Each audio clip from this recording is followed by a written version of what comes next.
as well. Right now we're joined by Tim Roye, who is the Warriors radio play-by-play man. Tim, thank you for giving us some of your time. It is much appreciated. I know you're busy with the Warriors and the playoffs and everything. I just wanted to get your initial thoughts on the Kings hiring Mike Brown. You know, Nick, I think it's a really good hire for Sacramento.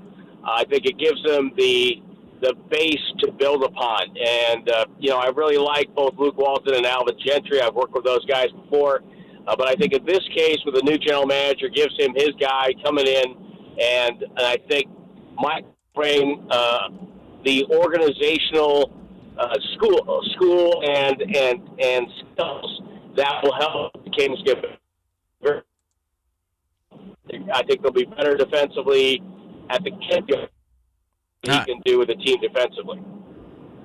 Tim, in your dealings with Mike, how would you describe him as a coach? Like his personality, how he handles players, how would you describe him? He's really easygoing. I think he's got a toughness to him, but he's an easygoing guy and a guy that the players will get along with. But he does demand certain things. And the thing that I'm curious to see, and I know he's going to bring to the table, is the communication skills of Steve Kerr. He's watched Steve work now for 6 years, and one of the great things that Steve does is that everybody on the roster, 1 through 17, if you will, have a pretty good idea of what their role is going to be on any given night, because Steve will reach out and tell them if they're going to play or not going to play. And so I think Mike will help with that.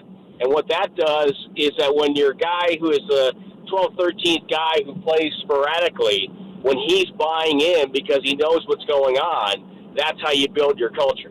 That's how you get, everybody else to kind of follow along. When players know what their roles are, what's expected of them, and you establish that kind of threshold, that's how you get the culture being built. Tim Roye is with us on the Nick Cattle Show on this Monday.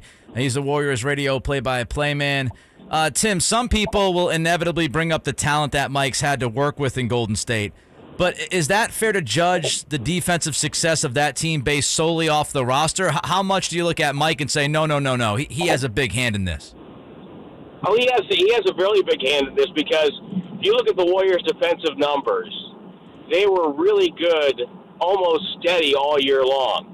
Only until maybe the last week when Draymond Green was out, and they went a long time without Draymond, and those numbers stayed pretty respectable, top 5 in the league.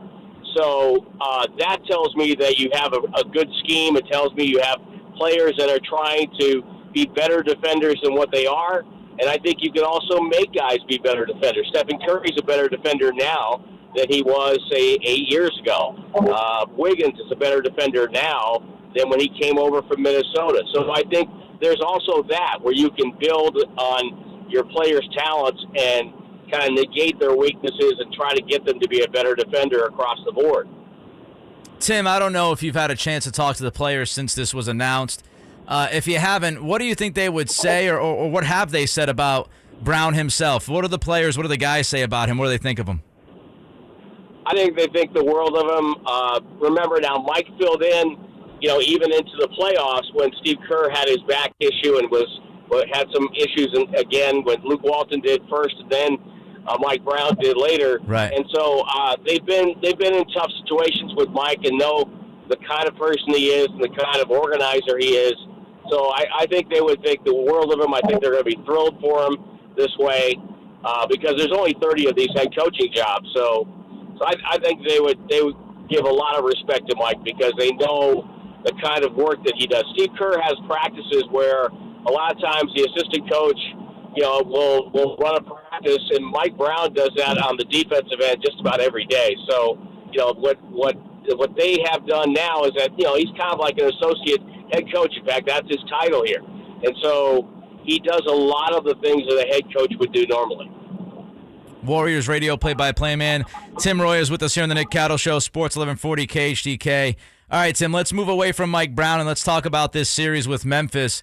What do you make of the Jordan Poole controversy that started really with the Taylor Jenkins press conference the other night? I just think that's usual playoff smoke and mirrors.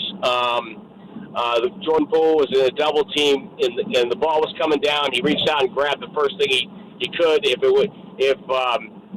if Morant's arm had been down, he probably would have grabbed his arm. So I just think that it's just playoff smoke and mirrors. It's not like he hit a defenseless player midair with his with a clothesline. He didn't do that. Has the chippiness of this series surprised you? Did I say that out loud? you said it out loud for sure. That the whole code stuff, and yes, Dylan Brooks, the clothesline guy in midair. That was to me, that's something you talk about. I didn't see much there with the Jordan Poole play. But has the chippiness, Tim, of this series surprised you?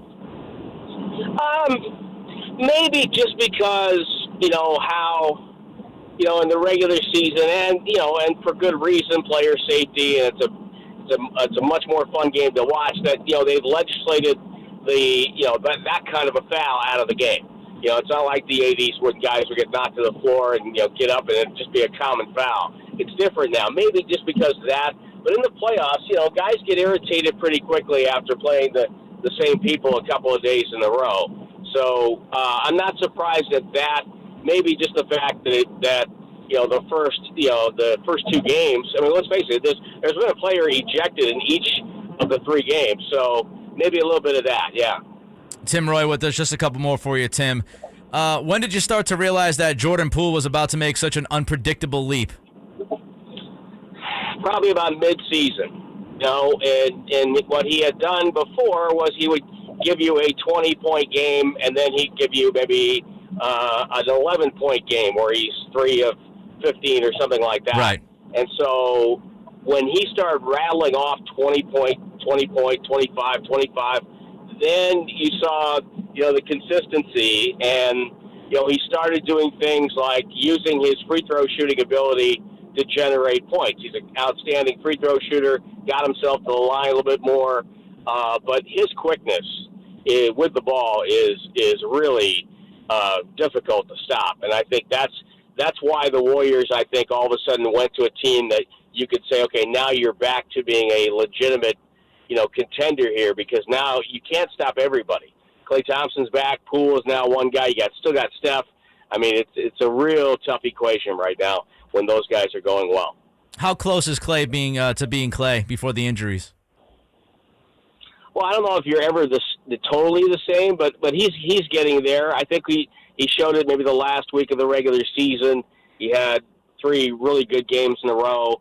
But with those kind of injuries, I wouldn't be surprised if Klay has a really good stretch mid-season next year if he's healthy, because let's face it, he spent over 2 years out, and that's a long time.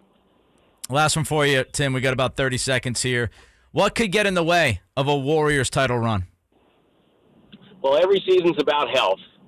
I think that's one thing. You can't predict injuries, and if the Warriors have injuries like we saw in 2019, it's going to be hard for them to win. But I would think that if the Warriors have a chance to win a title, I think a team that really makes them pay for their lack of size, a team that finds a way to make the Warriors, hurt of a huge team. That would be, I think, the way.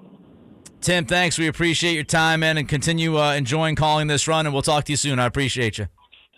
Anytime, Nick, and you guys are going to like Mike Brown. He's a great guy, and I'm going to miss him. Sounds good. Thank you, Tim. Appreciate it. So there goes Tim Roye again, play-by-play voice, radio play-by-play voice of the Golden State Warriors. And, hey, I mean, I certainly plan on having Mike on this show each and every week when basketball season kicks in. And if you're wondering, a little bit of information for you. I reached out this morning to figure out when Mike Brown would be available to the media, when we might be able to get him on the show here, maybe even in the morning show. Mike is not going to talk to the media. Neither is Monty until after the Warriors playoff run is done. So whatever ends up happening with the Warriors, when that is done, when that run is finished, Mike Brown, Monty McNair will both speak with the media at that point. 916